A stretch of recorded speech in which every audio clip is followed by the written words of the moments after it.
مقلا قاطع الله ينقدقه حالي هذا طبعا runtii sheekhu khayr Allah siiyo meesha uu ku soo khatimay u dambaysa saaxiibka in la hagaajiyo waxa weeyaan haddii aad u fiirisaan waa nolosha oo dhan weeyaan marka dardaaranka in la qaato dadka lala saaxiibayo wax lagu darsanayo in la hagaajiyo waa laga maarmaan insha Allah taala waxaan dhihi lahaa TV-gan guryaha la dhigtay isaga laftiisa saaxiibka la hagaajinaya lagu daro qaybaha fiican ha laga daawado muxaadaraadka ha la geeyo qaybtii xumeed hadii la wado musiiba meesha ka dhacayso wad ogtihiin taariikhina waa baabiyay dhibaatooyin badan buu geystay safar baan kaga maqnaa meelaha soo marmaray reero badan oo inuu kala kaxeeyo qarka uu saaran yahay baan dhexdhexaadintoodii soo galay oo Ilaahay Allah iyo tubada ay ku badbaadeen waxaan sheegayaa is kharibin insha Allah xirdiyo su'aalo ima soo gaarin in ka soo ay wadaadadu yiraahdeen su'aalo hore ay u soo qoreen gabdhuhu waan laga jawaabin baa qaar meeshan yaaleen su'aal baa kamid ah ma aqaanin la weydiiyay sheekha laakiin kulli waa laga keenay waxay leedahay su'aasha Sheekh Maxamed dahabka in la carbuunto riba miyaa ku jirta sheekh bismillahir rahmaanir rahiim dahabka marka la kala iibsanayo laba shardi baa laga maarmaan in la ilaaliyo shardiga koowaad waxa weeyaan dahabka dahab haddii lagu iibinayo waa inay isla eg yihiin waana in meesha lagu kala qaato markaa lagu kala baxo wey haddii dahabku iyo lacag la is siinayo dahab iyo lacag la is dhaafsanayo shardiga kaliya ee laasimka waxa weeye markii la heshiiyo waa in la kala qaato lacagtii iyo dahabkii lagu kala wareego haddii aan lala kala wareegin oo lala kala dhaqaaqin oo wax soo hadhaan ama lacagtii baa wax ka laaban yahay ama dahabkii baa qaar la qaadanin oo ka laaban yahay waa ribo markaa waa ribo oo qaar baan ku siinaya qaarna dib baan kaaga keenaya waa ribo lacagta dib baan kaaga keenaya ha ii yaallo waa ribo leesh laana iibkii waa dhacay beeciina waa dhacay heshiiskii waa dhammaaday dahabka meesha yaalaad leedahay lacagtiina waad keenaysaa waa heshiis iyo iib dhacay aan waxna la kala qaadanin wey iga siihay lacagtii baan keenayaa waa ribo iska cad wey sidaas daraaddeed ribadana waad garanaysaanoo sida xadiidka ku timid hal dirham waa lacag aada u yar hal dirham oo ribo oo asagoo riba inuu ribo yahay adoo og aada cunto ayaa wuxuu ka dambi wan yahay 36 goor oo uu ruuxu zina ku dhaco waa dambi aada u weyn bal sida nabigu ku sheegay sallallahu alayhi wasallam ribada noocyadeeda kala gedisan ee 70 iyo dhowrka nooca ugu dambi fudud waxay la mid tahay nin hooyadii ka zinaystay oo kale wal ciyaadu billah waa noocyada ugu dambi yar waa gabdhaha muslimaadka marka waxaan dhihi lahaa meeshaasi khalad badan baa ku jira khaladaad badan baad galaysaan oo ku saabsan dahabka kala iibsigiisa wixii marka aad haysato kaasha wuxuu kuu gooyo qaado markaana la wareego la tag gabadha dahabka iibinaysana lacagteedii oo buuxda sii haddayna kuu gooyn karaynin waxogaagaaga ururso markii ay kuu gaadhana dahabkaaga qaado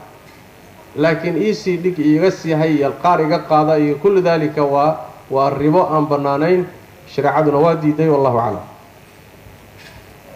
جزا الله الشيخ خير الجزاء وبارك الله فيه سؤال شاس يسدا قناعة عد أي كتير وإنه قنعي سؤال شلبات بالتوقع قلها يا سوق قريبا ليدي قبل ما وحيلا ذا هاي عنق مركا عن درو شيخ أو مثلا ده خاطر في ملا هذا لو قلنا ليه مكوادي مكرا أنا قبل لي أنا قاعد طبعا ظاهر أهين مسوي نقف ظاهر للسوق بسم الله الرحمن الرحيم لو مسألة وهي مسألة كوباد روحا ظاهر أهين ما آدامي كراه سيدا حوق بدن aadaanka looma shartiyeeyo wayse qab dahaarana looma shartiyeeyo ruuxu isagoon daahir ahayn waa aadaami karaa laanna waa nooc dikriga ilaahay ka mid nebigana sal alla alay wasalam kaana yadkuru allaha fii kulli axyaani yacni waqtiyadoo dhan ilaahay buu xusi jiray ama hawayse qabo ama daahir ahaad ama yuusan ahaan qur-aankaa laga doodaa laakiin dikrigan kale dhib ma leh taa waa mid laakiin su-aasha labaadii waxay tahay oo meesha ku jirta aadaanka carruurtu markay dhashaan lagu aadaamayo xadiiska ku soo arooray ma sugna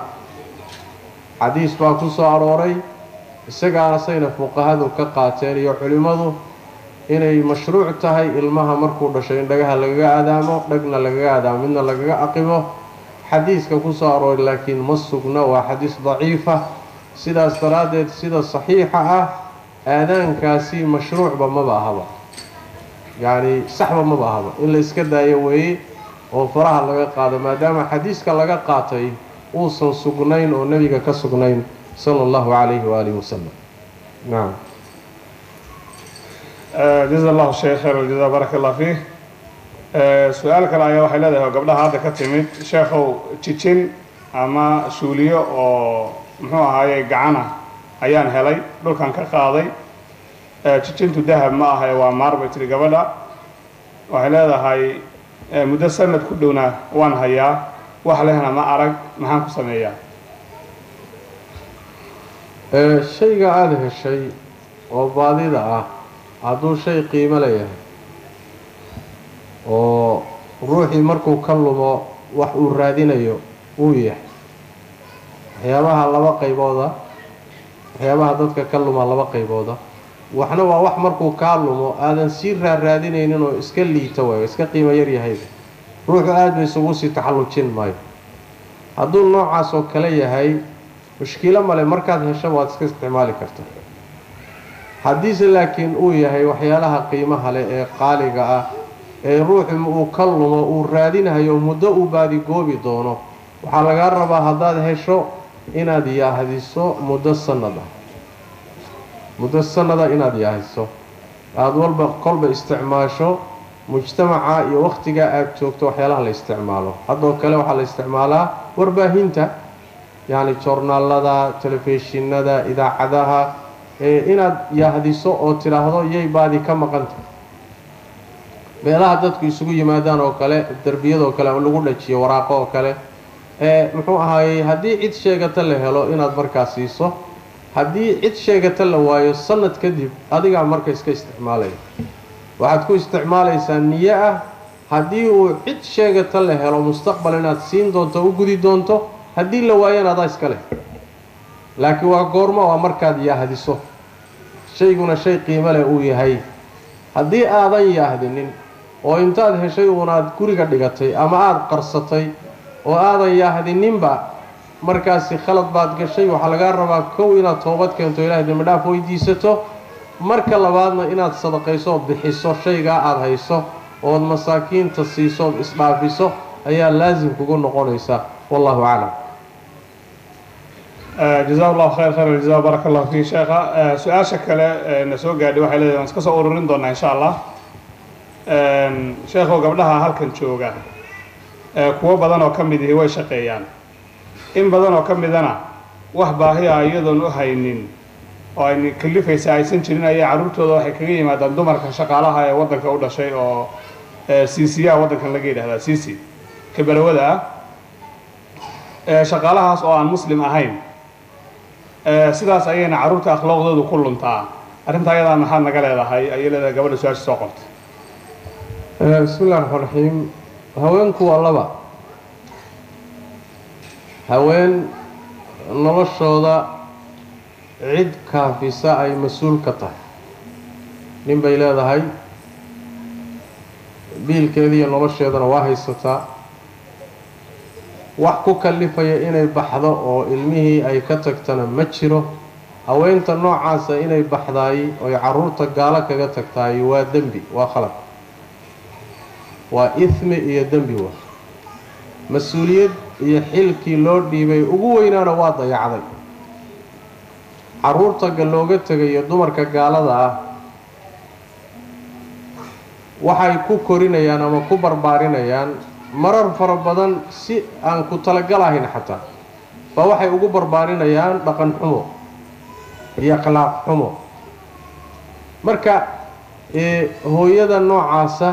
waa aathimad weeye waana khalad inay sidaas samayso faa'iido badan oy ka keenaysana ma jirto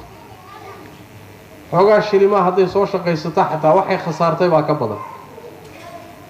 hooyo ilmo khasaartay oo dhaqankoodii khasaartay oo akhlaaqdoodii khasaartay oo allaha caasiday tabaaraka wa tacaala xoogaa shilimood aada soo heshay wax faa'iidaa ma leh mana barakoobayaano kuwa waaba lagu gubanba waa barako la-aan oo waa faa'iido la-aan oo waa khayr la-aan way haddii hooyada aynan haynin cid mas-uulka ayna jirin duruufteeda cid u taagan ayna jirin ilmaheeda iyo nafteeda iyo carruurteeda cid mas-uulka oo markaa biilaysa aynan jirin markaasi waxa weeyaan xaaja markay ugu yartahay ama daruuro way noqonaysaa inay markaasi noloshii dabarto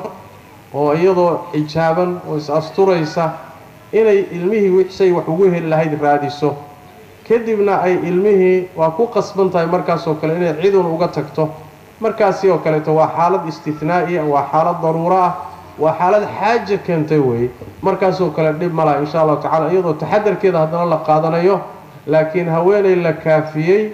oo nolosheeda la kaafiyey inay ilmihii dayacdo ooy bannaanka iyo suuqa ay wax ka raadiso oo ay tidhaahdo muxuu ahaayey xoolaan shaqaysanayaa masale saxsan ma aha waxa la khasaarayaana ka badan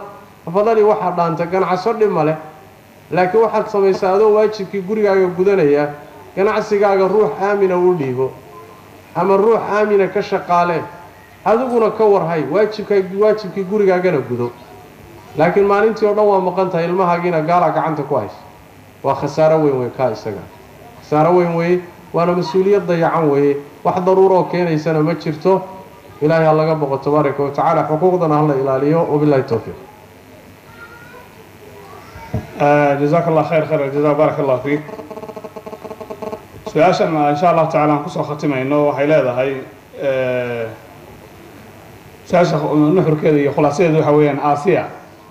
ma nebi muuse hortiibay iyo ilaahay caabudi jirtay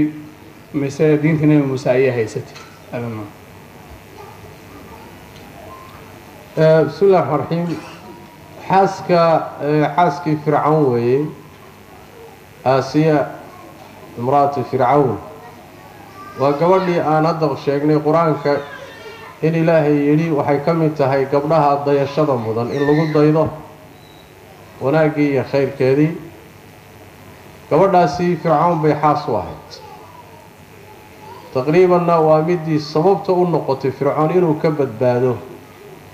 dilkii reer bani israa'iil wiilashii reer bani israa'iil la leynahaya fircoon leynaya iyadaa sabab u ahayd inuu badbaado iimaankeeda sida ay u badan tahay nebi muusey rumaysay kitaabkii towreed ahaabay rumaysay iyadoo fircoon xaas u ah laakiin nebi muuse ka hor iimaan iyo diinay haysatay lama sheegin bal uun fircoon iyo nimankaas qibdiyiintae firaacinada ah unbay u badan tahay inay ku diinahayd intii hore laakiin nebi muuse markuu yimid calayhi wacalaa nabiyina asalaatu wassalaam kitaabkii towreed ahaana uu la yimid ayay markaa rumaysay iimaanka la sheegayana kaas weeye markaasuu bilaabay fircoon inuu cadaabo inuu yani waxaway ciqaabo inuu dhibaatooyin badan gaadhsiiyo calashaani waxay rumaysay nebi muuse calayhi wacalaa nabiyina asalaatu wassalaam marka iimaanka laga hadlayo iyo khayrka garashadiisa nebiyullaahi muuse calayhi wacalaa nabiyina asalaatu wassalaam risaaladiisii iyo kitaabkii towreed ahaa ayay rumaysay wabillahi towfiiq insha allahu tacaala waxaan kusoo gabagabeynaynaa halkaas muxaadaradii uu sheekhu inoo galay sheekh maxamed cabdi umar xafidahu allahu tacaala oo ku saabsanayd dardaaran guud oo dumarka ku aadan iyo su-aalihii ka dambeeyey ilaahay waxaan weydiisanaynaa subxaanahu wa tacaala inuu sheekha miisaanka xasanaadka ugu daro safarkiisana safar mubaaraga uu ka dhigo dhibaatooyinka adduunka iyo aakhirada ilaahay subxaanahu wa tacaala uu ka qabto innagana ilaahay subxaanahu wa tacaala uu inagu anfaco kuwa ku liibaano oo ka faa'iidaystana inaga dhigo idinkana jazaakum allahu khayran hada wabillahi tawfiiq wa sallallahu wa sallam ala nabiyina Muhammad. Assalaamu calaykum wa rahmatullahi wa barakaatuh.